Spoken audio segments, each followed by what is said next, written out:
नमस्कार दोस्तों, आप सभी का स्वागत है एक बहुत ही ज़्यादा डरावनी हॉरर कहानी में। आज की कहानी सचमुच में घटित और रोंगटे खड़े कर देने वाली है। आज मैं आप लोगों के लिए लेके आई हूँ झारखंड की एक बहुत ही ज़्यादा भूतिया कहानी। तो चलिए इस कहानी को स्टार्ट करते हैं। झारखंड के एक छोटे से गांव में दो औरतें रहती थीं। उन औरतों का जो रिश्ता था ना, देवरानी जेठानी का रिश्ता था। जो जेठानी थी उसके एक भी बच्चे नहीं थे, वो बांझ थी। और जो देवरानी थी उसको एक लड़की हो गई थी और वो दोबारा प्रेग्नेंट थी। तो देवरानी को देख के जेठानी बहुत ही ज़्यादा जलती थी। जो जेठानी थी इसलिए जलती थी क्योंकि जेठानी को बच्चे नहीं थे, और जो सास थी वो जेठानी को बहुत ज़्यादा ताना मारती थी क्योंकि जेठानी को काफ़ी समय बीत गए थे फिर भी बच्चा नहीं था। तो उनके घर में डेली किचकिच किचकिच होता ही रहता था। तो कुछ महीनों बाद देवरानी को जुड़वे बच्चे हुए, जिनमें से एक लड़का था एक लड़की थी। जो लड़का था उसका नाम था नरेंद्र, छोटे वाले बच्चे का, और जो लड़की थी उसका नाम रखा गया शैलेश। दोनों बच्चे बहुत ही ज़्यादा प्यारे थे, गोरे थे, चिट्ठे थे। जितने लोग भी आते थे उनको खिलाते थे, प्यार दुलार वगैरह करते थे। यहाँ पर देवरानी ने एक लड़का दिया था, सो सास बहुत ही ज़्यादा खुश थी और नरेंद्र से दादी बहुत ही ज़्यादा प्यार करती थी। नरेंद्र उनके घर का इकलौता लड़का था, इसकी वजह से सब मानते थे। और जो शैलेश थी वो बहुत ही ज़्यादा लक्की थी क्योंकि उसके आने के बाद उसका भाई हुआ था। जुड़वा में भी होता है ना कि एक बच्चा पहले हुआ फिर थोड़े समय बाद दूसरा होता है, इसलिए शैलेश को भी लोग मानते थे। यहाँ पर घर परिवार सब कुछ अच्छा चल रहा था, लेकिन जो जेठानी थी उसको बिल्कुल भी नहीं खल रहा था कि इनको बच्चा है। जेठानी बच्चों को खिलाना नहीं चाहती थी, अपने पास नहीं रखना चाहती थी, कोई भी लगाव नहीं रखती थी जुड़वा बच्चों से। और यहाँ पर देवरानी का एक और लड़की थी पहले से, तो उसका नाम था मीना। मीना से भी कोई लगाव वगैरह नहीं था। जो जेठानी थी एकदम ही अलग रहती थी। जो बच्चे थे वे 8-9 महीने के हो गए थे और जेठानी से यह चीज़ बर्दाश्त नहीं हो रहा था कि बच्चे ऐसे आंगन में घूम रहे हैं, खेल रहे हैं। तो वो जेलसी के मारे अपने पति को बोलती है कि बहुत हो गया, मैं यहाँ पर नहीं रहूँगी, मैं जा रही हूँ मैके और मैं मैके रहूँगी। फिर जेठानी के पति ने बोला कि ठीक है तुम जाओ मैके, वैसे भी तुम इस घर में करती क्या हो कलेश के अलावा। पति पत्नी में बहुत लड़ाई हुई और उसके बाद से जेठानी चली आई मैके। मैके आने के बाद भी जेठानी को उन छोटे छोटे बच्चों की याद आ रही थी कि बच्चे ऐसे खेलते होंगे, ये करते होंगे, वो करते होंगे, और जो घर द्वार जो भी प्रॉपर्टी है सब उस लड़के को चला जाएगा क्योंकि मेरा तो कोई वारिस है नहीं, मैं जब तक हूँ तब तक राज भोगूंगी, बाद में जो प्रॉपर्टी है उस बच्चे को चला जाएगा, यानी नरेंद्र को चला जाएगा। तो यह चीज़ उस जेठानी से बर्दाश्त नहीं हुआ। फिर जेठानी ने अपना दिमाग लगाया और अपने गांव के ठाकुर को बुलाया और बोला कि ठाकुर जी आप जाइए, इस गांव में एक हाकन डायन रहती है, उसके यहाँ जाना और उस डायन को बोलना मेरे बारे में कि उस औरत ने भेजा है और बोला है कि तुम मेरा एक काम कर दोगी तो मैं तुमको माला माल कर दूंगी, अपनी सारी प्रॉपर्टी तुमको दे दूंगी। यहाँ पर जेठानी इतनी ज़्यादा जेलस थी कि बच्चों को मारने के लिए अपनी सारी प्रॉपर्टी लुटा सकती थी, मतलब इतना ज़्यादा उसके अंदर जेलसी भरा था। और जेठानी ने ठाकुर को बोला कि अगर काम सब कुछ सही से हो जाएगा तो ठाकुर मैं तुमको भी बहुत सारा पैसा दूंगी, माला माल कर दूंगी, लेकिन तुम यह बात किसी को नहीं बोलोगे, यह बात तुम्हारे मेरे और उस हाकन डायन के बीच में रहेगा, किसी को कुछ भी पता नहीं होना चाहिए। अगर किसी को कुछ भी पता चल गया तो बहुत बड़ा प्रॉब्लम हो जाएगा, तुम समझ लो। तो यहाँ पर ठाकुर को डरा के धमका के जो जेठानी थी उसने उस हाकन डायन के पास भेज दिया। जो ठाकुर था वो थोड़ा बहुत ड्रिंक करता था, तो वो रास्ते में पी लिया और पीने के बाद से डायन के पास पहुंचा। तो ठाकुर ने हाकन डायन को बोला कि मैं आपके पास आया हूँ और मेरे गांव की एक बिटिया ने मुझे भेजा है, एक छोटा सा काम था। तो डायन ने पूछा क्या काम है। तो ठाकुर ने बताया कि 2 जुड़वे बच्चे हैं, उनमें से एक लड़का है, उसको आप इस दुनिया से मुक्त कर दो, यही काम है और इसके बदले में आप जो कुछ मांगोगी वह बिटिया आपको देंगी। तो यहाँ पर जो हाकन डायन थी वो थोड़ी सी लालच में आ गई और उसने बोला कि ठीक है, मैं आपका काम कर दूंगी, जाकर उस बिटिया को बोल देना कि जो हाकन डायन है उसने एक गले का हार मांगा है। तो ठाकुर बोला कि ठीक है। तो डायन ने ठाकुर से पूछा कि नाम क्या है उस बच्चे का जिसको मतलब दुनिया से मुक्त करना है। यहाँ पर ठाकुर कंफ्यूज हो गया, उसको लगा कि जो सैलेस नाम का बच्चा है वही लड़का है। तो ठाकुर ने बोला कि 2 जुड़वा बच्चे हैं, उसमें से जो सैलेस नाम का बच्चा है ना उसको दुनिया से मुक्त करना है। तो डायन बोली कि ठीक है, आप जाइए, काम हो जाएगा। तो ठाकुर यह बोलकर नशे की हालत में धूर्त गिरता पड़ता आ गया लड़की के पास, मतलब जेठानी के पास, और बोला कि बिटिया आपने जैसा जैसा बोला है मैंने कर दिया है, और डायन ने बोला है कि अगले दिन आपको गुड न्यूज मिल जाएगा। इधर डायन ने एक चुड़ैल को मक्खी का रूप दिया और चुड़ैल को बोली कि जाओ, उन 2 बच्चों में से जो सैलेस नाम का बच्चा है बस उसी को डंक मारना है, उसको डंक मार के तुम आ जाना। तो जो चुड़ैल थी वो चली गई, बोली कि ठीक है। फिर जो मक्खी थी बच्चों के घर पे आई और इंतजार करने लगी कि दोनों बच्चों में से कौन है सैलेस, क्योंकि मक्खी को तो पता नहीं था और मक्खी चुपचाप वेट कर रही थी। बहुत समय बाद जो दादी थी ना उन्होंने नरेंद्र बोला एक बच्चे को, तो मक्खी को समझ में आ गया कि अरे ये तो नरेंद्र है, इसका मतलब सैलेस ये है, इसको डंक मारना है। मक्खी ने क्या किया कि डंक मार दिया सैलेस को और सैलेस चिल्ला चिल्ला के लगी रोने। छोटा बच्चा था, उसके गले में ऐसा आवाज था नहीं, वो बस रोना ही जानता था, दूध पीना, रोना, माँ बन के चलना। बच्चे को क्या पता कि क्या हुआ है। फिर सारे लोग दौड़े सैलेस के तरफ कि सैलेस को क्या हो गया। लोग आए, सैलेस को उठाए, दूध पिलाए, फिर भी कुछ भी पता नहीं चला। सैलेस कुछ ही मिनट में दम तोड़ दी। अब पूरे घर में रोना पीटना चालू हो गया। इधर जो जेठानी थी वो सोची कि हम अपने ससुराल चलते हैं, देखते हैं जो डायन ने बोला है वो चीज हुआ है कि नहीं हुआ है। जब जेठानी घर पे पहुंचती है तब वह देखती है कि जो सैलेस नाम की लड़की थी अब वह दुनिया में नहीं रही।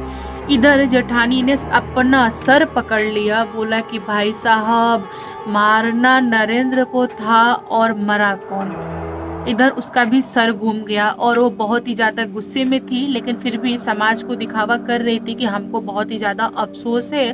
पूछ रही थी कि कैसे हुआ, क्या हुआ, तुम बच्चा नहीं संभाल पाई, मैं मैके क्या चली गई, तुमने ये कर दिया, तुमने वो कर दिया।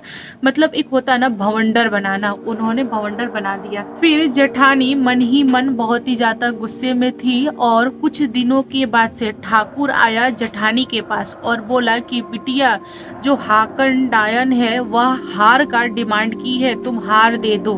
तो यहाँ पर जेठानी बोली ठाकुर से कि नहीं, मैं हार नहीं दूंगी, मैंने बोला था कि लड़की को टपकाना है, इधर उसने लड़की को टपका दिया है, मैं कुछ भी नहीं दूंगी, जाके बोल दो उसे, चाहे उसकी मर्जी हो लड़की को जिलाने का तो जिला दे, चाहे मर्जी हो तो मत जिलाए, हमको कुछ लेना देना नहीं है। बोला क्या गया है की क्या है। यहाँ पर ठाकुर को समझ में आ गया कि उस डायन में कोई भी प्रॉब्लम नहीं था, मैं ही लपटा गया था अपनी बातों में, मैं भूल गया था। क्योंकि जो सैलेस नाम है वो कभी कभी लड़कों के लिए भी रखा जाता है, लड़कियों के लिए भी रखा जाता है। नरेंद्र नाम का जो लड़का है उसको टपकाना था, मतलब जो बच्चा था। यहाँ पर ठाकुर ने बात बनाया जेठानी के सामने और बोला कि देखो बिटिया, जो डायन है उसने मुझे बोला है कि अगर वह मुझे हार नहीं देती है तो मैं उनके पति को दुनिया से मुक्त कर दूंगा।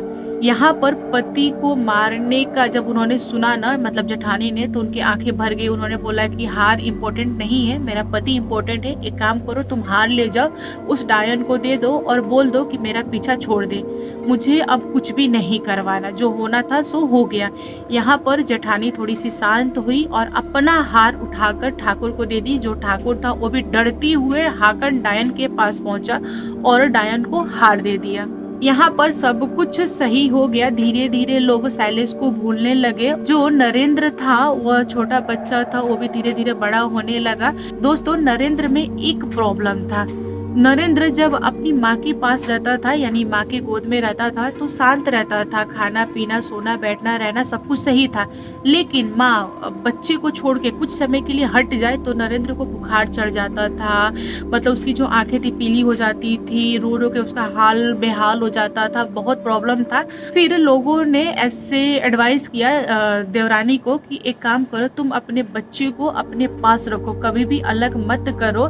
ऐसे लोग बोलते हैं कि जब दो जुड़े बच्चे साथ में रहते हैं, उनमें से एक बिछड़ जाए तो जो बिछड़ जाता है उसकी आत्मा अपने भाई बहन से मिलने आता है। तो हो सके जो आपकी लड़की गुजर गई है वो आती हो अपने भाई को देखने के लिए, क्योंकि दोनों तो साथ में रहते थे इसकी वजह से। तो एक काम करो, आप हमेशा इसकी केयर करो। ऐसे करते करते साल 1.5 साल बीत गए और यहाँ पर फिर से जेठानी को प्रॉब्लम होने लगा बच्चों से, और अपनी देवरानी से हमेशा लड़ती थी। तो लड़ाई झगड़ों में ही एक दिन जेठानी के मुंह से गलती से यह बात निकल गई कि बुरा हुआ शैलेश दुनिया छोड़ गई। छोड़ना तो चाहिए था नरेंद्र को, गलती से मैंने शैलेश को दुनिया से मुक्त कर दिया। ये गलती मुझसे नहीं हुई होती तो आज तेरा होश ठिकाने होता। मतलब ताना भी दिया, गाली गलौज भी दिया और यह बात बोल भी दी अपनी देवरानी को। यहाँ पर देवरानी का दिमाग ठनक गया और देवरानी ने अपनी सास को, पति को, सबको लगी बोलने कि जरूर इसने ही मेरी बेटी को मारा है। यह बोल रही थी कि मेरे बेटे को मारने के चक्कर में है, मैं इस घर में नहीं रहूंगी, मेरे बच्चे के साथ जो भी बुरा हो रहा है इसी की वजह से हो रहा है। तो लोगों ने समझाया कि नहीं, ऐसा नहीं है। फिर देवरानी का जो दिमाग था ना शांत हुआ। शांत होने के बाद से देवरानी अपने बच्चे को ऐसे हाथ में उठाई और उठा के लाकर जेठानी के गोद में रख दी और बोली कि देखो दीदी, आप बड़े हो, आप मेरी बहन जैसा हो, आज के बाद से यह बच्चा मेरा नहीं तुम्हारा है। तुम ही रखो, तुम ही पालो, तुम ही इसे लाड़ दुलार दो, तुम्हें जो करना है करो। आज से यह बच्चा तुम्हारा है, तुम ही संभालो। दोस्तों, यह सारी बातें सुनने के बाद से जेठानी जो थी उसका आंख भर गया और उसने पहली बार उस छोटे से बच्चे को ऐसे गोद में लिया। जब गोद में लिया तो जो जेठानी थी उसका ममता जाग गया और उसको पछतावा हुआ कि मुझसे गलती हो गई, मुझे ऐसा नहीं करना चाहिए था। देवरानी का बच्चा है, यानी इस खानदान का बच्चा है, मेरा भी तो बेटा हुआ। यहाँ पर वह बहुत रोई और अंदर ही अंदर पछता रही थी, लेकिन कुछ भी नहीं कहा। यहाँ पर जेठानी ने अपने पति से रात में बोला कि मुझसे बहुत बड़ी गलती हो गई, मैंने उस बच्ची को बस ऐसे ही मरवा दिया, मुझे ऐसा नहीं करना चाहिए, बहुत गलत बात है। और यह जो छोटा वाला बच्चा है बहुत ही ज़्यादा रोता है, हो सके तो इसके साथ भी कोई ना कोई प्रॉब्लम हो, हम लोग कैसे ठीक करें, आप हमें कुछ उपाय बताएं। तो यहाँ पर जेठानी का पति बोला कि तेरा दिमाग खराब है, तूने ये सब करवा दिया। मतलब जो राज था ना अब वो खुल चुका था। रात में पति पत्नी में बहुत लड़ाई हुई, पूरा का पूरा घर इकट्ठा हो गया।